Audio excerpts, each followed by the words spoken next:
সবার ক্ষেত্রে সেম হয় কিনা আমি বলতে পারবো না, তবে আমার শুরু থেকে শেষ অবধি প্রত্যেকটা পরীক্ষাই সেম যায় না। বিশেষ করে লাস্টের দিকের এক্সামগুলো, যেমন ডেটাবেস, গ্রাফিক্স, এগুলো আমার পড়তে ইচ্ছা করে না, তাই নিজে যতটুকু বানিয়ে লিখতে পারি ততটুকু লিখে আমি বেরিয়ে আসি। সে 1 ঘন্টা হোক কিংবা 1.5 ঘন্টা পরে হোক। 3 ঘন্টা ধরে বসে থাকার ধৈর্য আমার নেই। অনেকে তো কিছু না লিখেও 3 ঘন্টা ধরে বসে থাকে, আই ডোন্ট নো ওয়াই।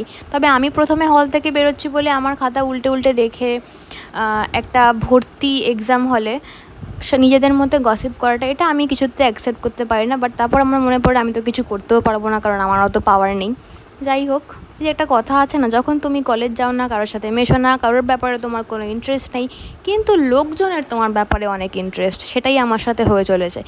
এই কারণেই আমার কলেজ যাওয়ার ইন্টারেস্টটা যাও বা একটু একটু হচ্ছিল 4th সেমিস্টারের পর, সেটা আরও কমে গেল। ভাগ্যিস আমি কলেজ যাই না, ভবিষ্যতে যাওয়ার কোনো প্ল্যানিংও আমার নেই আর।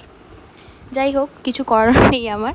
বাট এই সব মানুষগুলোকে আমার কিছু বলার আছে কি না বোধহয়। যাক, শেষ, টাটা। আবার দেখা হবে নেক্সট ব্লগে। টাটা।